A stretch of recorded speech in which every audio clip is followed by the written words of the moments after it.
വിശുദ്ധ യോഹന്നാൻ അറിയിച്ച സുവിശേഷം 2-ാം അധ്യായം 13 മുതൽ 25 വരെയുള്ള തിരുവചന ഭാഗം. ദൈവാലയ ശുദ്ധീകരണത്തെക്കുറിച്ചാണ് വചനം നമ്മളോട് സംസാരിക്കുന്നത്. കാനായിലെ അടയാളത്തെക്കുറിച്ച് വിവരിച്ചതിന് ശേഷം യോഹന്നാൻ ശ്ലീഹ നമ്മളെ ദൈവാലയത്തിലേക്ക് കൊണ്ടുപോവുകയാണ്. യഹൂദർ അവനോട് ചോദിച്ചു, ഇത് ചെയ്യുവാൻ നിനക്ക് അധികാരമുണ്ടെന്നതിന് എന്ത് അടയാളമാണ് നീ ഞങ്ങളെ കാണിക്കുക?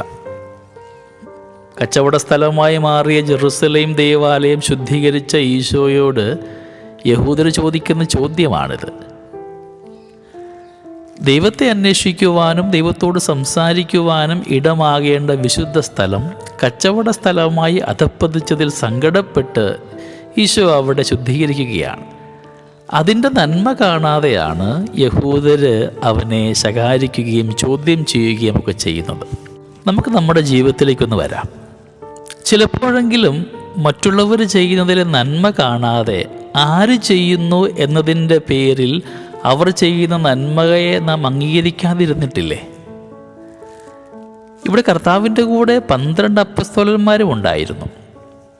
എന്നിട്ടും ഈ ഒരു അവസരം ഈശോ മിശിഹ ഒരു ബലപ്രയോഗത്തിനോ ശക്തി പ്രകടനത്തിനോ വേദിയാക്കുന്നില്ല.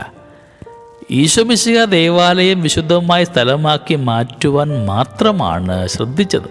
ചില സമയത്തെ നമ്മുടെയൊക്കെ പ്രവൃത്തികൾ ശുദ്ധീകരണമെന്ന വ്യാജേന ഒരു പ്രഹസനമായിട്ട് മാറുന്നില്ലേ? എൻ്റെ പ്രവൃത്തികൾ ശക്തി പ്രകടനത്തിൻ്റെയും അടിച്ചമർത്തലിൻ്റെയും രീതിയിലേക്ക് മാറുന്നുണ്ടോ എന്ന് ധ്യാനിക്കുവാനായിട്ട് പരിശ്രമിക്കാം. വചനം ഓർമ്മിപ്പിക്കുന്നുണ്ട്, ദൈവം വസിക്കുന്ന ഇടങ്ങളെല്ലാം പരിശുദ്ധമാണ്. അതൊരിക്കലും പണത്തിൻ്റെയോ ലാഭത്തിൻ്റെയോ ഇടങ്ങളാക്കരുത്.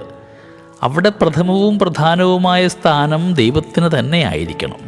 സ്നേഹമുള്ളവരെ, നമ്മുടെയൊക്കെ ഹൃദയവും കുടുംബവും ഇടവകയും ഒക്കെ ഇതുപോലെയുള്ള ദൈവം വസിക്കുന്ന ഇടങ്ങളാണ്. അവിടുത്തെ പ്രഥമ സ്ഥാനം അലങ്കരിക്കുന്നത് ദൈവമാണോ എന്ന് ചോദിക്കേണ്ട, ധ്യാനിക്കേണ്ട ഒരു വലിയ സമയത്തിലൂടെ നാം കടന്നു പോവുക. നമ്മുടെയൊക്കെ ജീവിതത്തിൻ്റെ പ്രധാന ഇടം ദൈവത്തിന് വേണ്ടി മാറ്റിവെക്കുവാനായിട്ട് നമുക്ക് പരിശ്രമിക്കാം. ദൈവം നമ്മളെല്ലാവരെയും സമൃദ്ധമായിട്ട് അനുഗ്രഹിക്കട്ടെ. നമ്മുടെ കർത്താവ് ഈശോ മിശിഹായുടെ കൃപയും പിതാവായ ദൈവത്തിൻ്റെ സ്നേഹവും പരിശുദ്ധാത്മാവിൻ്റെ സഹവാസവും നമ്മളെല്ലാവരോടും കൂടെ ഉണ്ടായിരിക്കട്ടെ, ഇപ്പോഴും എപ്പോഴും എന്നേക്കും. ആമേൻ.